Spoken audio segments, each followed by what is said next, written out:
My name is Emily Parker, and for the longest time, I thought my life was exactly where I wanted it to be. I had a stable job as a teacher, a cozy home in a small town in Ohio, and a husband, Daniel Parker, who I believed was my soulmate. To anyone on the outside, we looked like a picture-perfect couple. We laughed at the same jokes, loved cooking together, and even had a little tradition of watching classic movies every Friday night with a bowl of popcorn between us. But life has a strange way of reminding us that nothing is ever as flawless as it appears. Sometimes, the people we trust the most are the ones who hold the deepest secrets. It all started one evening in early spring. I was preparing dinner when Daniel walked in looking more serious than usual. He sat at the table, clasped his hands, and watched me in silence for a moment. I noticed the tension in his eyes. Usually, he would kiss me on the cheek or make some playful comment about the way I chopped vegetables, but this time, he didn't. "Emily," he said, his voice quieter than usual, "we need to talk." My heart skipped a beat. Those 4 words, "we need to talk," always carried a weight, no matter how you looked at it. I set the knife down and turned toward him. "What is it?" I asked, trying to steady my tone.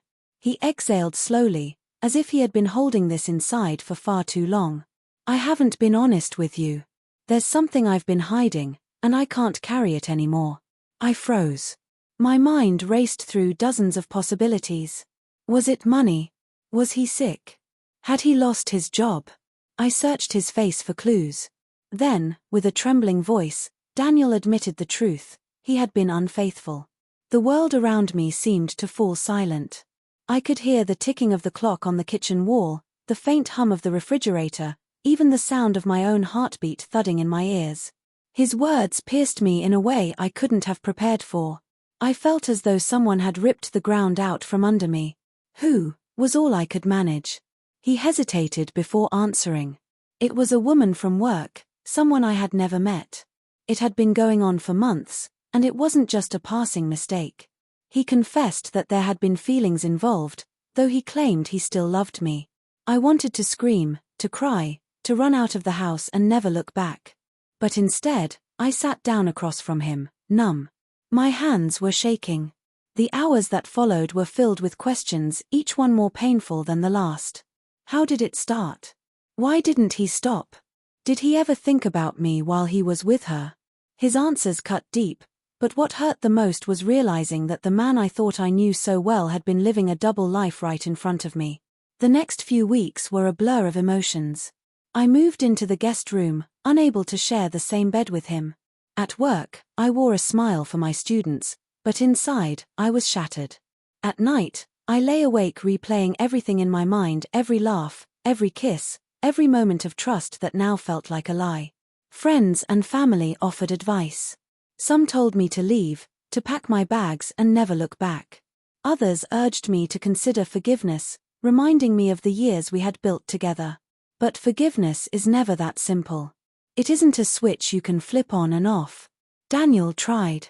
He wrote me letters, left me flowers, cooked dinner when I was too drained to move. He apologized over and over again, but his words, no matter how sincere, couldn't erase the images in my head. I wondered every day if I would ever be able to look at him without remembering what he had done. One particular night stands out in my memory. It was raining heavily outside, and I sat by the window, staring at the streaks of water on the glass. Daniel walked in and sat beside me. He didn't try to touch me. He just sat quietly, respecting the silence I had wrapped myself in. "Emily," he whispered finally, "I don't deserve you. I know I broke something I can never fully fix.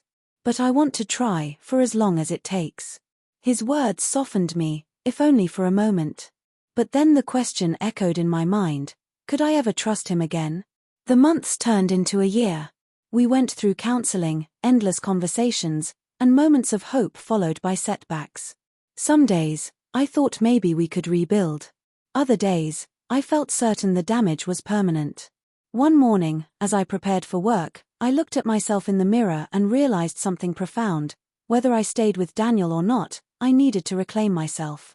For so long, I had been defined by being his wife, his partner, the other half of a perfect couple. But I was more than that. I was Emily Parker, and I deserved a life filled with honesty, respect, and love that wasn't tainted by betrayal.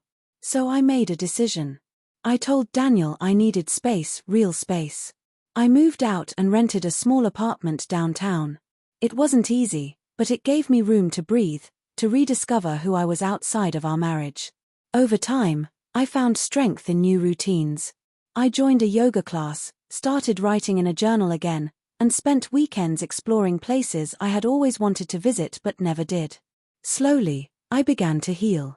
Daniel continued to reach out, always hopeful, always apologetic. But I realized healing didn't mean going back. Healing meant moving forward, even if it meant walking alone. Looking back now, I don't regret the years I spent with him. They were real, even if they ended in heartbreak. What I regret is not seeing my own worth sooner.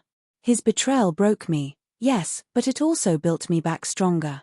This is my story, not just of infidelity, but of resilience. Of learning that sometimes, the greatest love story you can write is the one you have with yourself. And while Daniel's confession shattered the life I thought I had, it also opened my eyes to the life I truly deserve.